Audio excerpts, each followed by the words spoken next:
Hi guys, welcome to the channel. My name is Matt Johnson and today I'm going to be talking about how to do a valve clearance check on a Kawasaki er6n, F, or the Kawasaki Versys or the KLE650.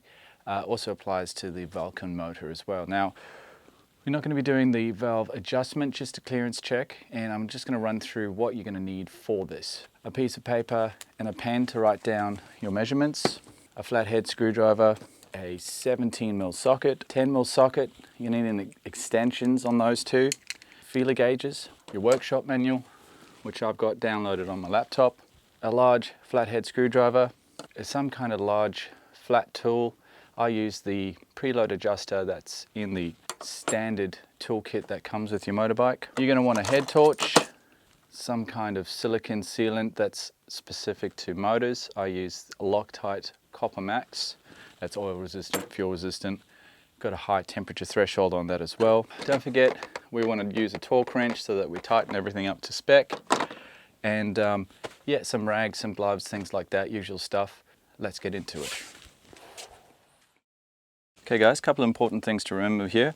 The valve clearance must be checked and adjusted when the engine is cold or at room temperature. So first we're going to remove the timing inspection cap and the timing rotor bolt cap, and then we're going to remove the cylinder head cover. The valve clearance needs to be checked when the pistons are at top dead center, and the pistons are numbered beginning with the engine left side. Left is 1, right is 2.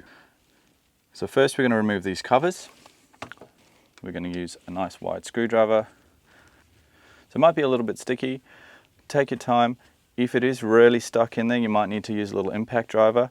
Be careful not to damage that. And then we're going to be using the preload adjuster tool that's in your toolkit from the motorbike. Just a perfect fit to nice and easy removal of that. Great, so once we've got those off, we're going to remove the cover. It doesn't really matter which way around you do it. I've just set it up this way for filming. So here it is. So this is what you're going to be seeing inside the motor back here. So here we are. Now you'll notice that there are actually two sets of markings, and we've got a one with a vertical line and then a T, so that's your top dead center, and then you've got a one with a horizontal line and a T, okay? So I'm just pointing this out to you because initially the first time I did this I was a little bit confused about how all this worked. So just pay close attention to the way that line relates to the numbers. So the two markings that we're going to be referring to in this exercise is the one with a vertical line and then the T, and the two with a vertical line with a T. But we're also going to need to turn this until we have our cams facing outwards towards each other. So once we've got our valves facing in that position, then we can start taking our measurements. Alright guys, so the next thing we're going to need to do is remove the cylinder head cover. In order to do that, we're going to need to remove the tank, the airbox. We're going to disconnect the cables that connect to the ignition coils, and we're going to pop out the ignition coils. Now they may be a little bit tricky, they do kind of pop out. We'll remove those, set them aside. And then we're going to need to remove these 4 bolts here. Bearing in mind that we're now looking at the motor from the front, but when you're doing this, you're going to be viewing it from the back. Alternatively, you could remove the motor to make it a little bit easier. Also, just remember, if you are finding my videos useful or informative, it would be great if you could subscribe, hit that like button, it really helps me out. So we're going to remove these 4 bolts, but it is important to make sure that everything's lined up when you put it back together so that you don't get any leaks. Now the workshop manual does recommend that you replace the rubber gasket that is located underneath this cover. I personally have reused this gasket in the past, but it really depends on the condition. If you can afford it, definitely worth replacing. But if it's still in good condition, my advice would be to reuse it if you can. So we have a seal here, and it just sits in the groove of that cover. And when we go to replace it, we're going to put a little bit of sealant along this edge here. The rest of it is fine. We'll just clean it up really nicely and make sure that it's seated properly. So here we have our cams, and they are actually labeled. So your the holder is labeled and the cam itself will be labeled too. So you'll see on it on this front end, which is where the exhaust header comes out, you've got your exhaust valves and then your inlet valves.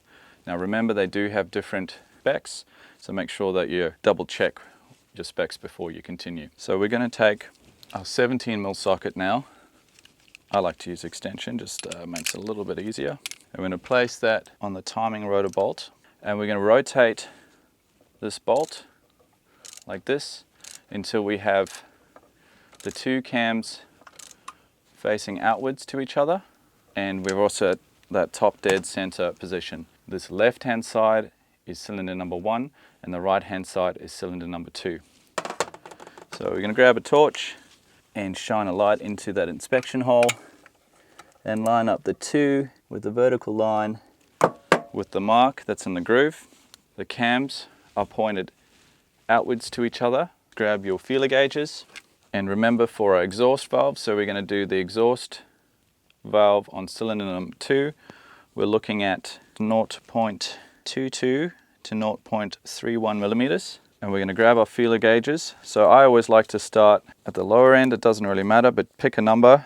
So let's say 0.22. You're going to find your feeler gauge that's as close to that as possible. So I'm going to try 0.23 and see if that fits. So what you want to do is insert that feeler gauge underneath the cam and get it down and flat on top of the bucket. So the bucket is a little round silver thing that the cam, as the cam rotates, it pushes down on the bucket and that pushes the valves down. Now there's a shim in there, which is what you need to replace should you need to adjust your clearance. So 0.23 is sliding in and out of there really easily. So let's try 0.25, see if that fits.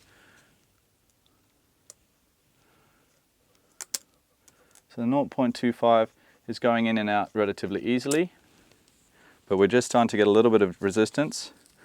So I'm going to try as 0.28. So let's see if a 0.28 will fit in there.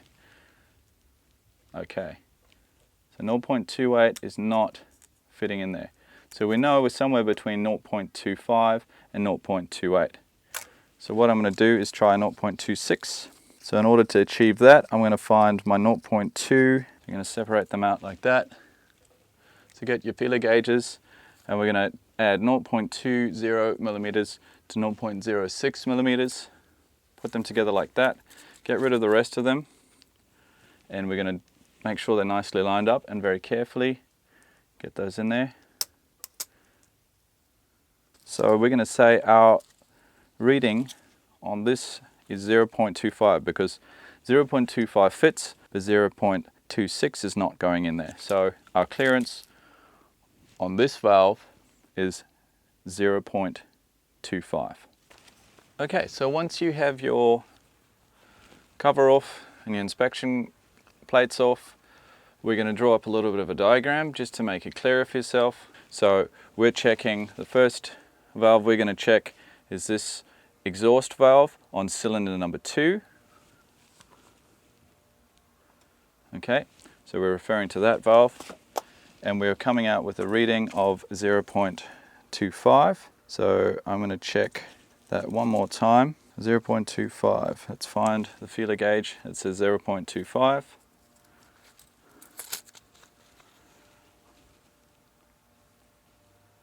Slide that in there. So 0.25 is just fitting. Got a little bit of resistance, but it's going in there. So I'm going to try 0.26 just to make sure. Okay, so we've got a 0.06 paired with a 0.2. That gives us a total of 0.26. Pop those together and just see if those go under there. Yep. So therefore, that is giving us the indication that if it will take a 0.25 but not a 0.26, our clearance on this is 0.25, which is great news because that's within spec. So we're going to get a reading on the clearance on that valve. Now that is the intake valve, and it's going to be a smaller clearance inlet valve, 0.15 to 0.21 millimeters. So let's start with, let's try somewhere in the middle. like a 0.18 and see how that feels. This is definitely something you want to do when you're not in a hurry, you don't have a lot of distractions, because we are dealing with fractions of millimeters. So we've got a 0.18, let's see if that goes in there. Okay, 0.18 is not going in there, but it feels like it almost wants to. So we're going to try a 0.16. So we've got a 0.15, I don't have a 0.16. So 0.15 is going in there pretty easily. So we're going to try 0.15, and my thinnest feeler gauge is 0.03, so that's going to give us a 0.13 and our 0.03 to give us 0.16 millimeters. My mechanic, who's very reasonable, charges a couple of $100 to do this, and if it's within spec, you know, that's doesn't need an adjustment.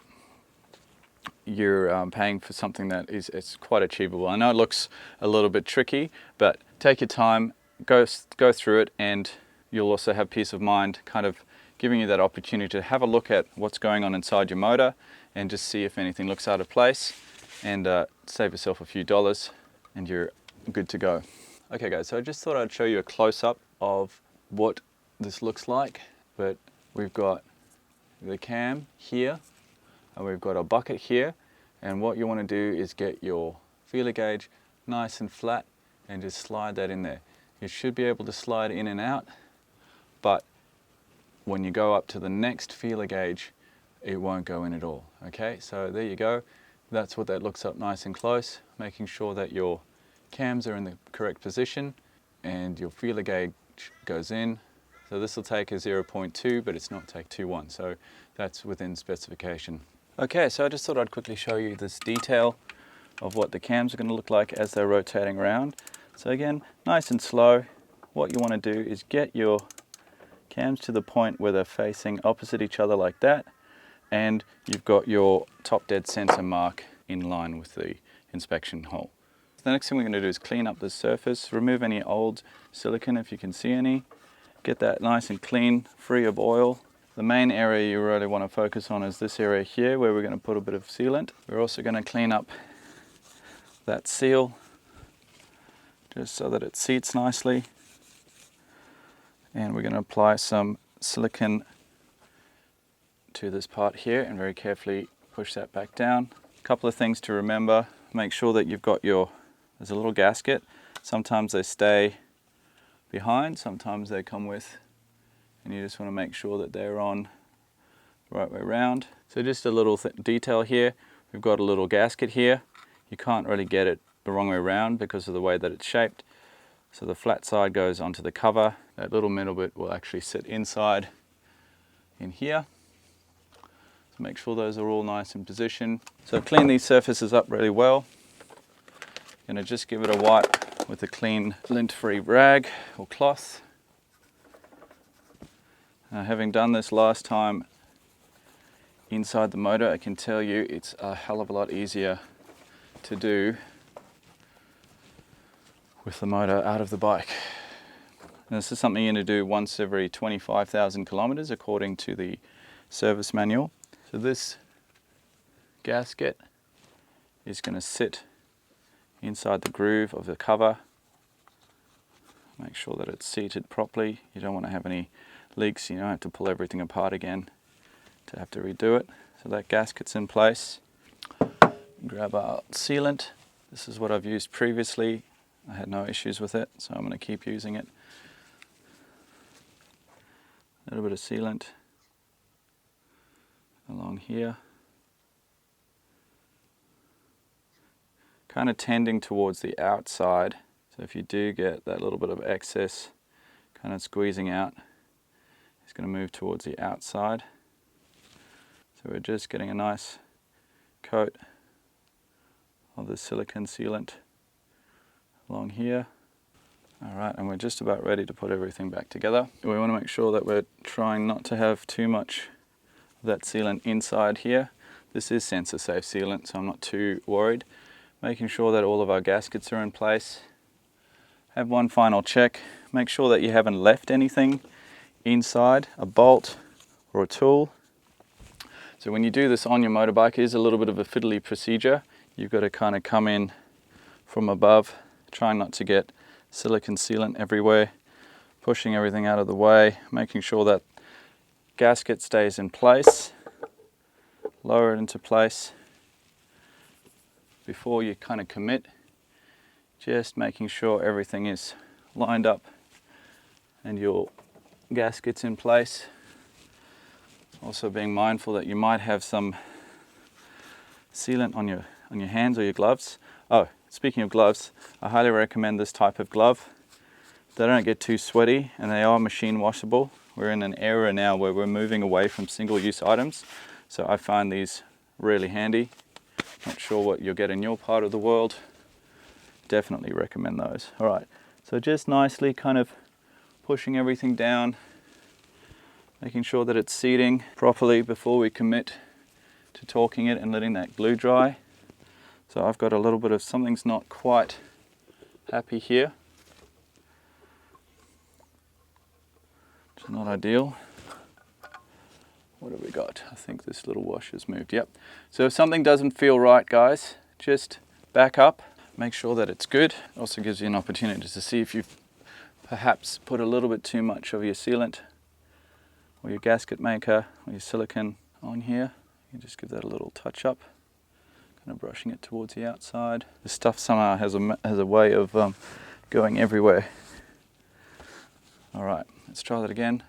It should just sit, there we go, that's better. Should just sit really nicely. And we've got a torque spec of 1 kilogram.